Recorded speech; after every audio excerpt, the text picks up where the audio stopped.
તો અમદાવાદમાં આગામી તહેવારો નજીક આવતા જ ખાંડના ભાવમાં સતત વધારો નોંધાતા સામાન્ય જનતા માટે ખાંડ કડવી સાબિત થઈ છે। છેલ્લા 10 દિવસમાં જ ખાંડના ભાવમાં કિલોએ 10 થી 15 રૂપિયાનો ભડકો થતા રિટેલ માર્કેટમાં ભાવ 70 થી 74 રૂપિયા સુધી પહોંચી ગયો।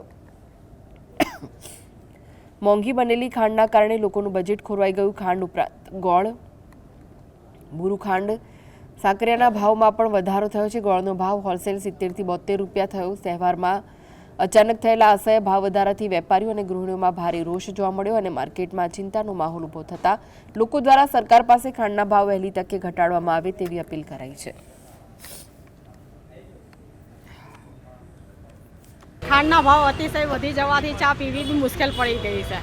અત્યારે મહેમાન આવે કે ઘર ડેલી રૂટીનમાં ચા વગર ચાલે એવું છે નથી। ચા ખાંડના ભાવ એટલા વધી ગયા છે કે હવે મધ્યમ વર્ગના માણસો માટે આ મુશ્કેલીઓને પાર કરવી બહુ અઘરી પડે છે।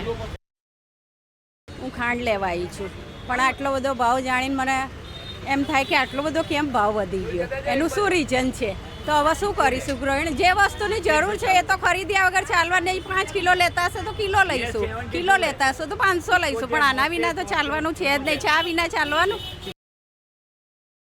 ખાંડનો ભાવ લગભગ 15 થી 20 રૂપિયા કિલોએ વધી ગયો છે અને સંભળાય છે એવું કે જે ખાંડ છે 20% ખાંડ પેટ્રોલમાં જાય છે। ઘરાકી ઉપર બહુ અસર પડી છે।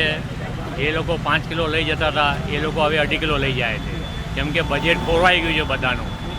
ગોળમાં વધી ગયા છે। ખાંડની બનાવટ છે ને એ ખાંડની બનાવટના જ ભાવ વધ્યા છે।